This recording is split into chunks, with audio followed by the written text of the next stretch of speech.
मित्रों और नौजवान विद्यार्थियों, आज हमारी वार्ता का जो विषय है वो है वीर सावरकर।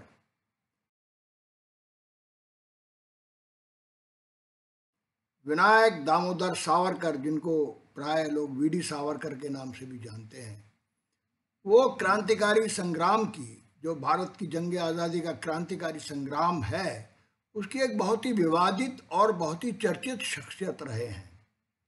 अभी हाल ही में जब हुकूमत हिंदुस्तान ने विनायक सावरकर को भारत रत्न देने की पेशकश की, तो एक जबरदस्त विवाद उठ खड़ा हुआ तमाम मुल्क में। कुछ लोग उनके पक्ष में बोले कि वो एक महान क्रांतिकारी थे, एक महान देशभक्त थे। कुछ लोगों ने कहा कि वो एक सेलुलर जेल में जब दोहरा कारावास काट रहे थे तो उस वक्त उन्होंने 6 माफीनामे लिखे। एक माफीनामा तो उन्होंने जाते ही लिख दिया था। जैसे ही वो सेलुलर जेल पहुंचते और वहाँ की यातनाओं से तंग आ जाते हैं, जिस तरह की यातनाएं वो सेलुलर जेल में कोलू चलाना पड़ता था तेल निकालने के लिए, जिस तरह का भोजन मिलता था, जिस तरह का दूषित पानी मिलता था, जो खतरनाक स्थितियां थी जिसमें बहुत सारे क्रांतिकारी मर जाते थे, उसके विरोध में उन्होंने एक बार भूख हड़ताल भी की थी और 6 माफीनामे लिखे। आखिरी माफीनामा उन्होंने महात्मा गांधी जब मिले थे उनसे 1920 में, तब लिखा था। तो इस तरह से कुल मिलाकर 6 माफीनामे लिखने वाला व्यक्ति कैसे एक महान क्रांतिकारी हो सकता है, इस पर बहुत से लोगों ने सवाल उठाए। और बहुत से लोगों ने ये कहा कि भाई नहीं, वो एक ज़बरदस्त क्रांतिकारी थे, उन्होंने जो है बड़ी कुर्बानियाँ दी।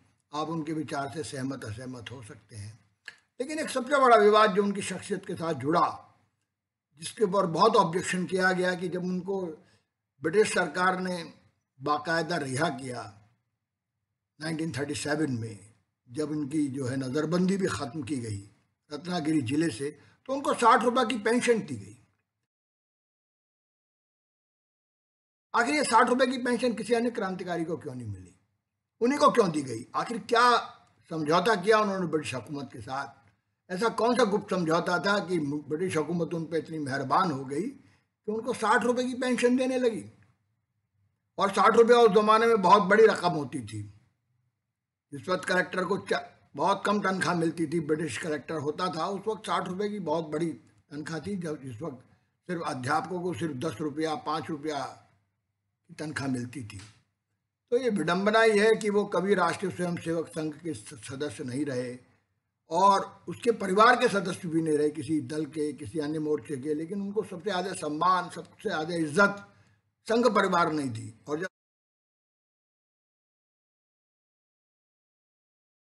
संघ परिवार की हुकूमत आई, जब तब उनको भारत रत्न देने की पेशकश की गई। सन 2000 की बात है, जब तत्कालीन प्रधानमंत्री थे अटल बिहारी वाजपेयी,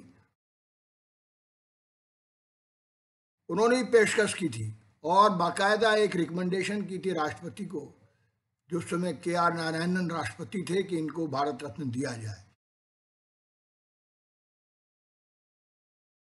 लेकिन उन्होंने वो प्रस्ताव ठुकरा दिया था। तो उनके जो जीवनीकार हैं नीलांजन मुखोपाध्याय, जिन्होंने बड़ी विस्तारित और बृहद जीवनी लिखी है, वो भी कहते हैं कि 26 मई 2014 को जब नरेंद्र मोदी शपथ लेते हैं तो सबसे पहला काम ये करते हैं, जबकि उनकी 131वीं जन्मतिथि पड़ती है, तो सांसद भवन में जाकर सावरकर के चित्र के सामने सर झुकाकर खड़े हो जाते हैं और उन्होंने बहुत ज़बरदस्त तौर पर उनको श्रद्धांजलि पेश करते हैं। तो हमें ये मानना पड़ेगा कि सावरकर एक बेहद चर्चित और बेहद विवादास्पद शख्सियत हैं क्रांतिकारी आंदोलन की। हम भूल नहीं सकते कि गांधी हत्याकांड में भी उनके खिलाफ केस चला था।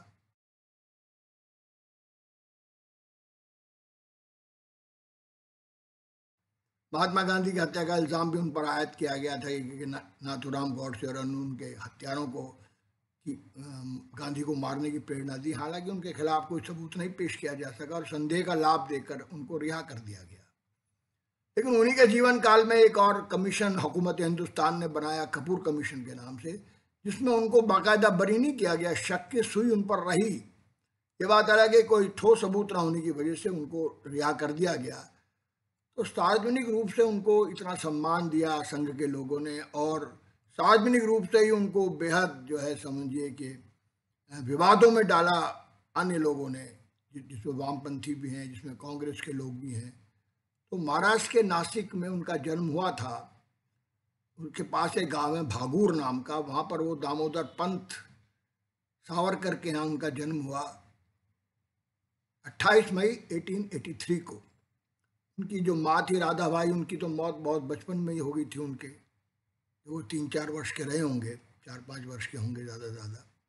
इसके बाद 12 साल के थे तो उनके पिता दामोदर पंत की भी मृत्यु हो गई, और बहुत ही यंग थे जब से उनके अंदर क्रांतिकारी तेवर थे, इसमें कोई शक नहीं है। बचपन उनका बड़ा क्रांतिकारी था, युवा काल भी बड़ा क्रांतिकारी था उनका। तो उन्होंने एक मित्र मेला नाम का एक ऑर्गेनाइजेशन खड़ा किया, जिसमें अपने दोस्तों को इकट्ठा किया और वो इंकलाब की बातें करते थे। शिवाजी उनके प्रेरक थे, तिलक भी उनके प्रेरणा स्रोत थे, उस समय जीवित लोग जो थे। तो मित्र मेला ही आगे जाकर अभिनव भारत बनता है, जिसमें बहुत हजारों क्रांतिकारी शामिल होते हैं महाराष्ट्र के, और उसका बहुत गहरा संबंध है बंगाल के क्रांतिकारियों से। जो बंगाल में दो उस दौर के अंदर क्रांतिकारी संगठन है, एक ढाका में जिसका हेडक्वार्टर है, और दूसरे का हेडक्वार्टर कलकत्ता में है। युगांतर और अनुशीलन दल, ये बड़े महत्वपूर्ण दल हैं क्रांतिकारी बंगाल के, जिसका बड़ा गहरा ताल्लुक बनता है अभिनव भारत से। तो विनायक सावरकर का जो पूना का काल है, पूना में चले जाते हैं, वो बैचलर की डिग्री हासिल करते हैं। तो उस वक्त जो है वो बहुत ही मेधावी छात्र हैं, बहुत टॉप करते हैं, अपनी बैचलर डिग्री लेते हैं, और वहीं उनको एक छात्रवृत्ति देते हैं श्यामजी कृष्ण वर्मा, जो बहुत क्रांतिकारी पुरोधा हैं, बहुत बड़ा जबरदस्त उनका इतिहास है, आर्य समाजी हैं, दयानंद से प्रेरित हैं, और बहुत बैरिस्टर एट लॉ हैं वो, इंग्लैंड से ही। और वो लंदन के अंदर ही एक इंडिया हाउस का निर्माण करते हैं उत्तरी लंदन में, और वहाँ पर भारतीय छात्रों के लिए हॉस्टल है, जहाँ वो जिनको छात्रवृत्ति देते हैं वो बच्चे पढ़ते भी हैं वहाँ पर, वो विद्यार्थी पढ़ते हैं, और क्रांतिकारी तेवर भी उनके अंदर ज़बरदस्त वो प्रेरणा देते हैं। तो जहाँ बचपन से ही वो क्रांतिकारी रुझान के हैं, वहाँ लंदन जाकर जो है, जो कि वो लंदन जाते हैं 6 जून 1906 को बैरिस्टर बनने के लिए, छात्रवृत्ति जैसे मैंने बताया श्यामजी कृष्ण वर्मा उन्हें देते हैं। तो वो वहाँ जाकर भी अपने साथी क्रांतिकारी साथियों से मिल लेते हैं, और लंदन के ग्रेज इन लॉ कॉलेज में उनका दाखिला होता है। ग्रेज इन लॉ बैरिस्टर बनने के लिए, और इंडिया हाउस का निर्माण जैसे मैंने बताया बहुत पहले किया, काफ़ी पहले करते हैं, जिसके अंदर लाला हरदयाल भी जैसे क्रांतिकारी भी रहे हैं जाकर, बहुत सारे क्रांतिकारी थे, मदन लाल धिंगरा भी थे वहाँ पर। तो वीर सावरकर अपने साथियों के साथ जो है अलग जगाते हैं इंकलाब का, स्वतंत्रता का, क्रांति का, और एक फ्री इंडिया सोसाइटी की बुनियाद रखते हैं। उसका नाम है फ्री इंडिया सोसाइटी। तो सावरकर के निकट साथियों में लाला हरदयाल हैं, मदन लाल धिंगरा है, VVS अय्यर हैं, जो उनकी किताब का बाद में अनुवाद भी करते हैं, जो जंग आज़ादी पर उनकी किताब है, प्रथम स्वतंत्रता संग्राम 1857। आसिफ अली हैं, बैरिस्टर आसिफ अली, जो बाद में भगत सिंह का भी मुकदमा लड़ते हैं। सिकंदर हयात हैं, वो भी एक बड़े लीडर बनते हैं। वारिंद्र नाथ चट्टोपाध्याय हैं। पांडुराव सदाशिव खान खोजे हैं, जो बहुत बड़े साइंटिस्ट बनते हैं। बाद में अमेरिका के अंदर भी एक Hind society of Pacific Coast का निर्माण करते हैं, जो बाद में गदर पार्टी बनती है। तो इस तरह के तमाम क्रांतिकारी साथी उनके साथ इंडिया हाउस में रहते हैं, और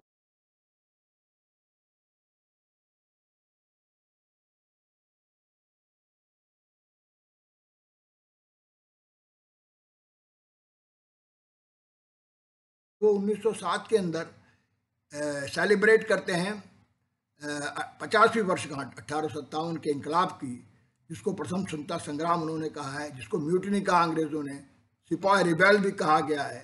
लेकिन उसकी सच्चाई का वो पूरा वर्णन जो है 1000 पृष्ठों में सावरकर करते हैं।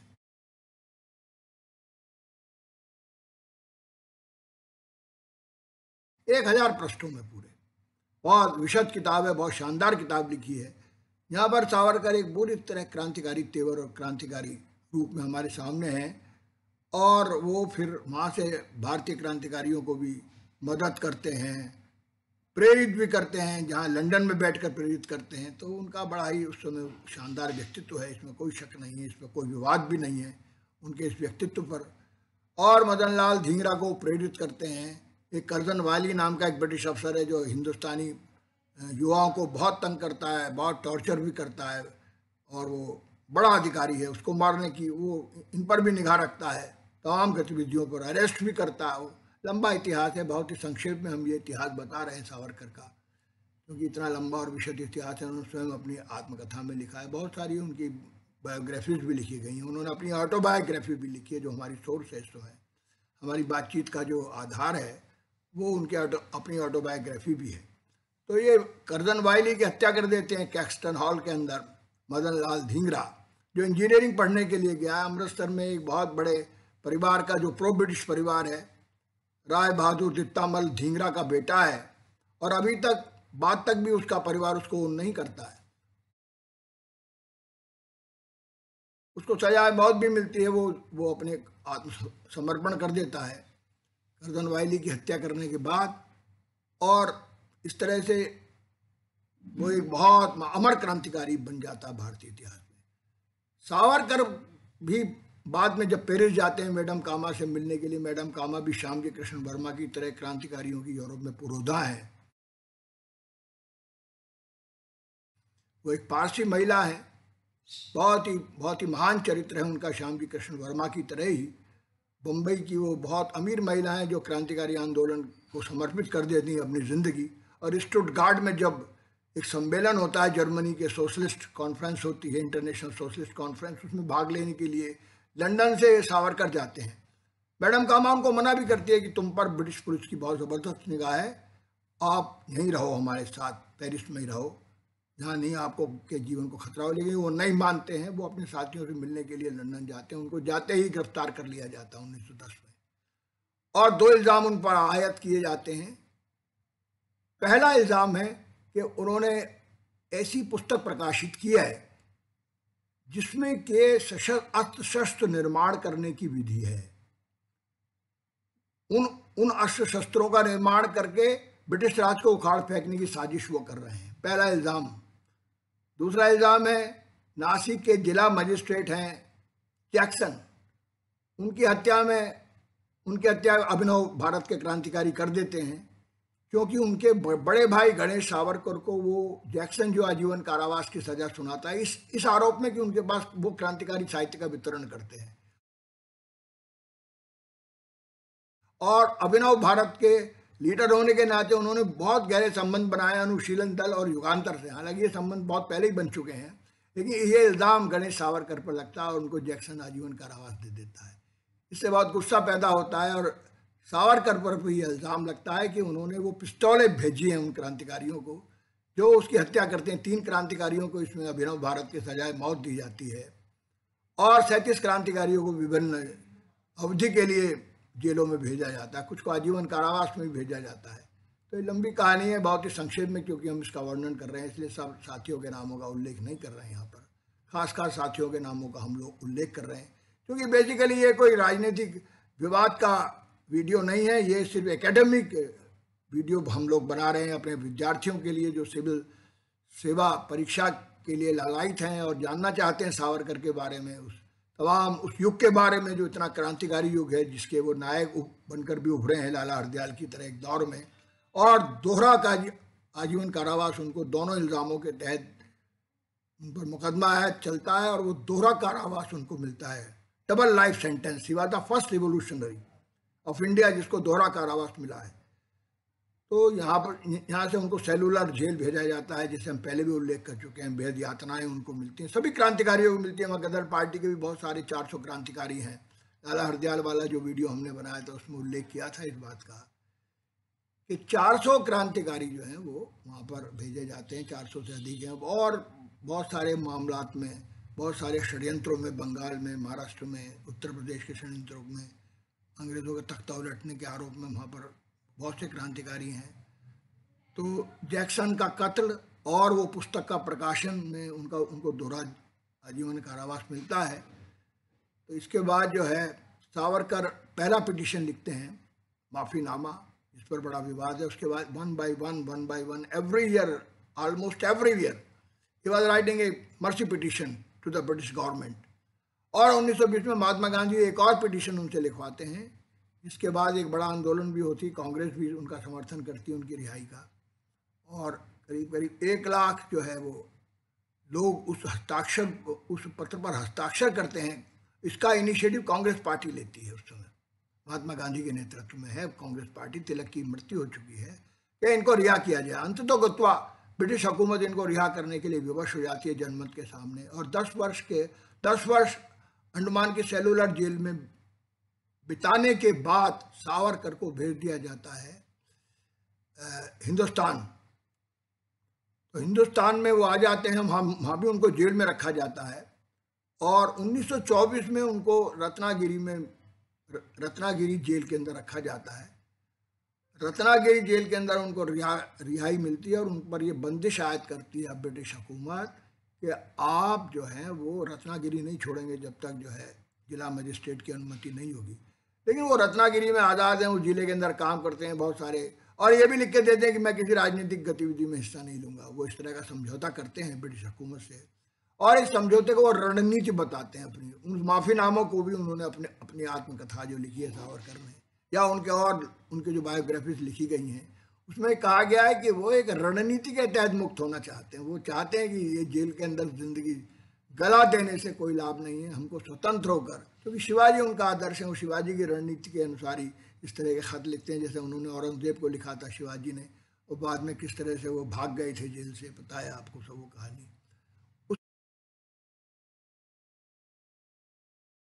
उसी रणनीति के तहत सावरकर भी एक जो है वो पत्र लिखते हैं ब्रिटिश हुकूमत को। ऐसा उनका कहना है, ऐसा उनका दावा है, लेकिन उनके विरोधी इसको स्वीकार नहीं करते हैं। वो इसको एक कायरतापूर्ण कारनामा करार देते हैं। तो ये एक बहुत ही विवादित विषय है। इस पर तरह तरह की मत हैं, तरह तरह के अभिमत हैं, लेकिन हम क्योंकि एकेडमिक ढंग से बात कर रहे हैं तो इस विवाद को हम नहीं ज़्यादा तूल देंगे। लेकिन एक बात है कि वो एकदम सच बताते हैं अपनी आत्मकथा में। सबसे बड़ा सच वो बताते हैं कि जब उनको ब्रिटेन से लाया जा रहा था हिंदुस्तान मुकदमा चलाने के लिए 2 इल्ज़ामों के तहत, तो वो एक बंदरगाह है जो मार्सिलिस बंदरगाह है फ्रांस का, वहाँ करीब उसके पास ही वो कूद पड़ते हैं समुद्र के अंदर, और कुछ घंटे तैर कर जो है वो पहुँच जाते हैं किनारे। हालांकि ये उनके बारे में बहुत सारी मिथ है कि 1 दिन तैरते हैं, वो 2 दिन तैरते हैं, वो सब उसका खंडन करते हैं, खुद खंडन करते हैं कि मैं कुछ ज़्यादा नहीं तैरा हूँ, कुछ घंटे ही तैरा हूँ और तैर कर पहुँच गया हूँ। वहाँ पर वो एक फ्रेंच सिपाही से दरख्वास्त करते हैं कि भाई मैं एक राजनीतिक कैदी हूँ, लेकिन क्योंकि भाषा फ्रेंच नहीं जानते, वो अंग्रेजी में कहते हैं, वो नहीं समझ पाता है। पीछे जो है ब्रिटिश अधिकारी जो उनको कैद करके ला रहे हैं वो पहुंच जाते हैं, और वो दोबारा गिरफ्त में ले लिए जाते हैं। वो शरण मांगते हैं। इस पर एक बहुत ज़बरदस्त मुकदमा इंटरनेशनल कोर्ट ऑफ जस्टिस में भी चलाया गया है।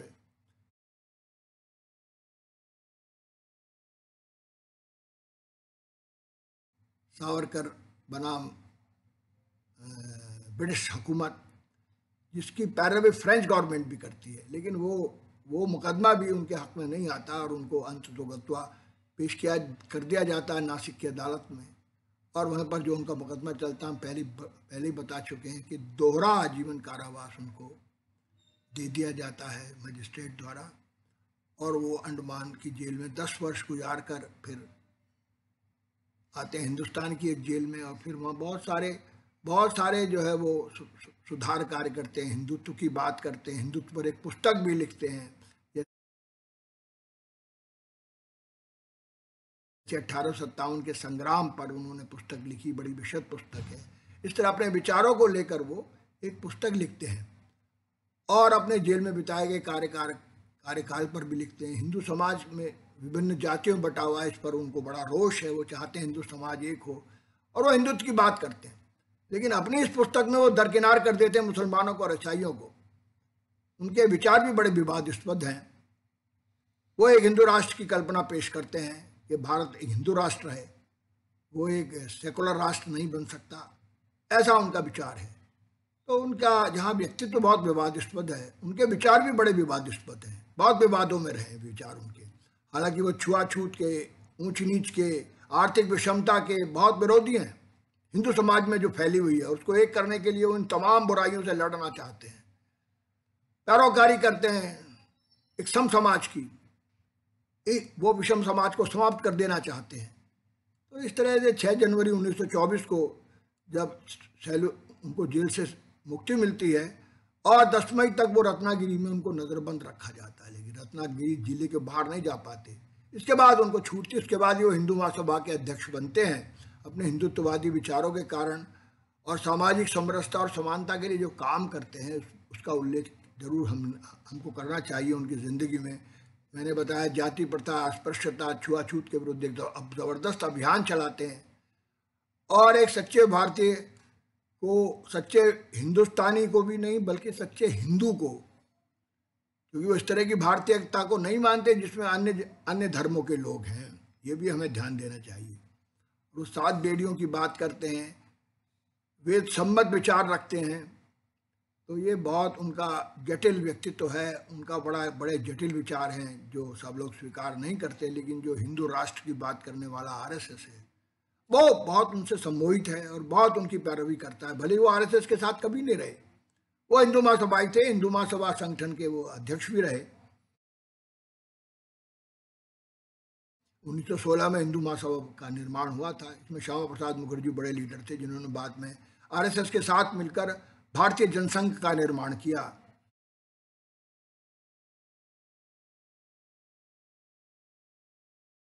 नाइनटीन 51 में दिल्ली के अंदर। तो ये एक पूरा का पूरा जो उनका जीवन है वो अंतर्जातीय विवाह के भी हिंदुओं के अंदर बड़े प्रबल समर्थक बनकर उभरते हैं। और वो परंपरागत हिंदू धर्म को नहीं मानते, जो वर्णाश्रम धर्म को मानता है, नहीं मानते वो उसको। वो फिलॉसफिकली भी वो एथिस्ट हैं, वो ईश्वर के अस्तित्व को भी अस्वीकार करते हैं। वो वेदों के उन ऋषियों के शिष्य घोषित करते हैं जो कि नास्तिकता के प्रबल समर्थक हैं। तो 1929 में जो है वो समझिए कि उनका जो है वो मुसलमानों को अपना बड़ा दुश्मन करार देते हैं। वो कहते हैं भारतीय वही है जो हिंदू है। तो ये बड़ा ही उनका जो है एक अजीब व्यक्तित्व है। और कुरान बाइबल को, वो ओल्ड टेस्टामेंट को बड़े ध्यान से बार बार उन्होंने पढ़ा है और उसको कंडम भी करते हैं वो।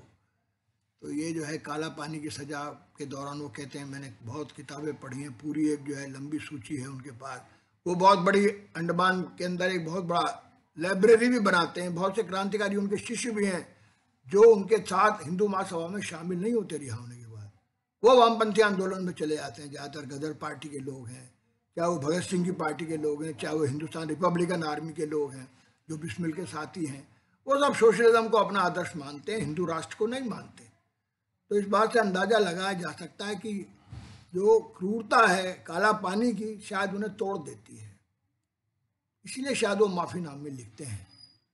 तो आत्मकथा में वो स्पष्ट रूप से लिखते कि 50 वर्ष तक उन्हें काला पानी में नहीं रहना था। आजकल तो पोर्ट ब्लेयर जेल को सावरकर जेल घोषित कर दिया, सावरकर एयरपोर्ट घोषित किया गया। पोर्ट ब्लेयर का जो हवाई अड्डा है उसका नाम जो है, क्योंकि 2 बार भाजपा की हुकूमत अस्तित्व में आई है। एक बार आई थी अटल बिहारी के नेतृत्व में और एक बार आई नरेंद्र मोदी के नेतृत्व में। दोनों ही बड़े प्रशंसक हैं सावरकर के। अटल बिहारी ने बड़ा ज़बरदस्त उनके व्यक्तित्व के बारे में तकरीरें की हैं। तो इस तरह से वो कलम के भी धनी हैं। मैंने कहा बड़े लेखक हैं, बड़े साहित्यकार हैं। जेल की दीवारों पर पत्थर की नोक से कविताएं लिखते हैं। बहुत सारे श्लोक उन्हें याद हैं। कुछ लोग दावा करते हैं कि 5000 से अधिक श्लोक उनको याद थे, संस्कृत के श्लोक उन्होंने याद किए। तो पत्थर की नोक से उन्होंने लिखे भी कविताएं लिखी, अर्थशास्त्र के ग्रंथों के भी वो रचयिता हैं। सेलुलर जेल की दीवारों पर भी, अब तो नहीं है क्योंकि वो सब पुता गई हैं। अब तो सावरकर वहाँ नहीं विद्यमान है सेलुलर की जेल की दीवारों पर, क्योंकि छूने से पुताई होती रहती है उसकी हर साल। तो ऐसे में अंकित शब्द वहाँ बचे रहना मुमकिन नहीं था कि उनके अंकित शब्द वहाँ बचे रहते। अब आप नहीं देख पाएंगे वहाँ। तो इस तरह से अच्छा खासा पुस्तकालय उन्होंने बनाया और बहुत सारे जो है वो पढ़ने का, जैसे मैंने बताया, वो सुधार के लिए भूख हड़ताल भी करते हैं अन्य क्रांतिकारियों के साथ। तो उनके जीवन में बहुत अच्छाइयाँ भी हैं, बहुत विवाद भी हैं, बहुत चर्चा भी है, और ज़बरदस्त उनका व्यक्तित्व है, इसमें कोई शक नहीं। इसमें कोई शक नहीं, क्या आप उनसे सहमत हों अथवा असहमत हों, ये आपका अपना नज़रिया है, लेकिन इसमें कोई शक नहीं, वो बहुत ही टैलेंटेड शख्स हैं, बहुत वीर भी हैं, इसलिए उनको वीर सावरकर का नाम भी दिया गया है। बहुत से लोग उसको उस नाम पर आपत्ति करते हैं, मैंने पहले बताया ना, वो कहते हैं कि इतने माफीनामा लिखने वाला आदमी वीर कैसे हो सकता है, जबकि भगत सिंह ने तो एक भी नहीं लिखा है। बहुत सारे क्रांतिकारियों ने एक माफीनामा भी लिखा, उन्होंने भी क्रूर यातनाएं सही हैं जेलों की। तो बहुत सारी बातें उनके बारे में हैं। तो रत्नागिरी में उनके सुधारों की बार बार भी बात की जाती है, किस तरह के वो सुधारवादी शख्स थे, किस तरह के पतित पावन मंदिर उन्होंने बनाए, अछूतों के लिए किस कदर उन्होंने अम्बेडकर के साथ मिलकर लड़ाई लड़ी। अम्बेडकर भी महाराष्ट्र के रहने वाले हैं और हिंदुओं के अंदर जो जाति प्रथा है उसके घोर विरोधी हैं, एनिहिलेशन ऑफ द कास्ट लिखते हैं। इस बिंदु पर अम्बेडकर और सावरकर एक हैं, दोनों एनिहिलेशन ऑफ द कास्ट करना चाहते हैं। हिंदुओं के अंदर जाति प्रथा का पूर्ण समापन, उसके साथ कोई कॉम्प्रोमाइज नहीं। तो शिक्षा का प्रसार भी वो हिंदुओं के अंदर करना चाहते हैं। अंग्रेजों के बजाय मुसलमानों को अपना बड़ा दुश्मन करार दे देते हैं बाद में, वो अंग्रेजों के साथ हाथ मिला लेते हैं। मैंने बताया ना, स्कॉलरशिप पहले मिली उनको जब वो पढ़ते थे, ऑक्सफोर्ड में गए पढ़ने के लिए, बैरिस्टर बनने के लिए, वो स्कॉलरशिप दी श्यामजी कृष्ण वर्मा ने। एक स्कॉलरशिप उनको 60 रुपए की पेंशन अंग्रेजों ने दे दी। ये क्यों मिली, ये भी एक बड़ा विवाद का प्रश्न है। तो ये हम लोग चर्चा कर रहे हैं उनके व्यक्तित्व की, उसके हर पहलू पर हम बात कर रहे हैं। एक पहलू नहीं है उनकी जिंदगी का, वो साहित्यकार भी हैं, वो राजनीतिज्ञ भी हैं, वो क्रांतिकारी भी हैं, वो समाज सुधारक भी हैं, वो एक हिंदुत्व के प्रणेता भी हैं, वो हिंदू राष्ट्र का निर्माण करना अंतिम लक्ष्य घोषित करते हैं। तो इस तरह से वो ज़बरदस्त शख्सियत के मालिक हैं, इसमें कोई शक नहीं है। ठीक है, उनकी शख्सियत से सब लोग सहमत नहीं हैं, उनकी शख्सियत पर बहुत सारे प्रश्न उठाते हैं, बहुत सारे प्रश्न उनके विचारधारा पर भी उठाए जाते हैं कि एक हिंदुस्तान एक ऐसा मुल्क है जहाँ बहुत सारी संस्कृतियों का, बहुत सारे धर्मों का समावेश है, ये एक समावेशी समाज है, ये कोई हिंदुओं का सिर्फ समाज नहीं है, ये मुसलमानों का भी देश है, ये ईसाइयों का भी देश है, ये सिखों का भी देश है, ये सब धर्मों के मानने वालों का देश है। तो ये जो है जीवन उनका इस तरह का आगे बढ़ता जाता है। और वो जब गांधी मर्डर केस में जब फंस जाते हैं और बाद में रिहा हो जाते हैं, तो उनका बाद का जीवन बड़ा आइसोलेटेड है। उनकी प्रशंसा करने वाले भी उनके पास नहीं जाते हैं, वो एकदम आइसोलेटेड जिंदगी पूना में बिताते हैं। और बाद में वो, हालांकि वो 83 वर्ष जिंदा रहते हैं, 26 फरवरी 1966 को उनकी मृत्यु होती है, और वो इच्छा मृत्यु की बात करते हैं। सबसे बड़ी बात है, वो ऋषियों की तरह, ऋषि परंपरा के हिसाब से जब लगे कि जीवन अब चल नहीं सकता, तो फिर अन्न छोड़ दीजिए, जल छोड़ दीजिए। वो इसको आत्मघात नहीं कहते, आत्मतर्पण कहते हैं। वो हवाला देते हैं पुराने ऋषियों का, इस तरह से वो अपने जीवन का अंत करते थे। तो इस तरह से वो, जैसे उनको लगता है कि वो जी नहीं पाएंगे, वो कमज़ोर तो हो ही गए थे, आइसोलेशन में भी कमज़ोर रहे वो, उनको कोई सामाजिक सम्मान भी नहीं रहा था गांधी, क्योंकि इतना बड़ा नाम था दुनिया के अंदर, भारत के अंदर भी, और कांग्रेस की हुकूमत थी, और वो राष्ट्रीय सेवक संघ को भी प्रतिबंधित कर दिया था कुछ वक्त के लिए। उनके लोगों ने भी उनको अबेंडन कर दिया, वो भी नहीं गए उनके पास। हालांकि अब बाद में तो बड़ा उनका जय जयकार करते रहे वो अटल बिहारी वाजपेयी और तमाम लीडर, लेकिन वो भी एक बार को गांधीवादी समाजवाद की बात करने लगे थे। जिस समय बीजेपी की स्थापना हुई, उन्होंने भी हिंदुत्व का परित्याग कर दिया था, और हिंदुत्व को अभी भी वो ओन नहीं करते पूरी तरह भाजपा के लोग, भारतीय जनता पार्टी। हालांकि हिंदू राष्ट्र का निर्माण उनकी मदर पार्टी, उनका मदर जो ऑर्गेनाइजेशन है आरएसएस करता है, लेकिन वो खुद दावा नहीं करते। तो वो हिंदू धर्म का डंका जरूर बजाते हैं, लेकिन जिना की तरह वो धार्मिक व्यक्ति नहीं है। जैसे जिना धार्मिक व्यक्ति नहीं थे, इस्लाम के नाम पर उन्होंने पॉलिटिक्स की, इस्लाम के नाम पे एक राष्ट्र का निर्माण भी कराया, जिसको हमने Pakistan Islamic Republic of Pakistan अब कहा जाता है। इसी तरह उनकी पॉलिटिक्स भी रिलीजन पर बेस्ड थी, लेकिन वो खुद रिलीजियस में आदमी इंसान नहीं थे, वो कोई धार्मिक व्यक्ति नहीं थे, हिंदू हिंदू हिंदू धार्मिकता से उनका ज़्यादा लेना देना नहीं था। वो एक इंस्ट्रूमेंटली जैसे जैसे जैसे इस्तेमाल किया मोहम्मद अली जिन्ना ने इस्लाम को, इसी तरह उन्होंने हिंदू धर्म को भी इस्तेमाल करने का प्रयास किया। तो अपने जीवन में उन्होंने जो है मानवतावाद की बात भी की, वैसे तो तर्कवाद भी की बात की, बहुत सारी फिलासफी की बात की। हिंदू हिंदू धर्म बहुत विद्वान तो थे, इसमें कोई शक नहीं, हाईली क्वालिफाइड थे। हालांकि उनकी बैरिस्ट्री की डिग्री छीन ली गई थी जब वो स्वतंत्रता आंदोलन में चले और मदन लाल धिंगरा के साथ उनके डीप कनेक्शन होने का शुबा हुआ और उन पर ये इल्ज़ामात लगे जो मैंने जिनका उल्लेख किया, जिनके तहत उनको 2 बार दोहरा आजीवन कारावास मिला, तो उनकी वो डिग्री छीन ली गई थी बैरिस्ट्री की। तो उससे तो खैर कोई फ़र्क नहीं पड़ा, उससे तो उन्होंने कभी बैरिस्ट्री की भी नहीं, और वो बैरिस्ट्री की का जो उनका ज्ञान था कानून का, वो काम भी आया माफ़ीनामा लिखने में। और क्रांतिकारियों की माफ़ीनामे लिखते थे वो, उसकी टेक्निकल और बड़ी लीगल लैंग्वेज भी होती थी। तो ये जो है किताबें भी, उन्होंने कितनी सारी किताबें लिखी, विद्वत्ता में उनके कोई भी शक नहीं है।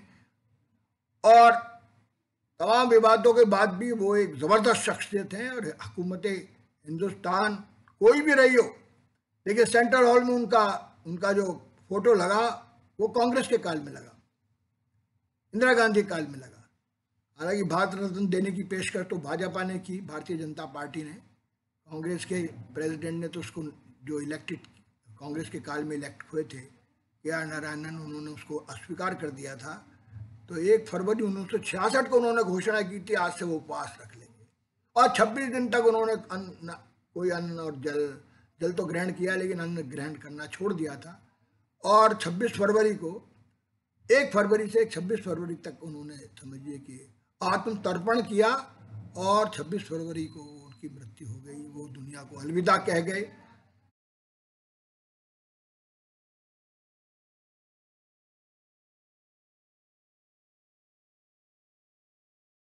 सावरकर का घर और उनसे सभी जुड़ी हुई जो वस्तुएं हैं वो सार्वजनिक प्रदर्शन के लिए वहाँ संरक्षित रखी गई हैं पूना के अंदर।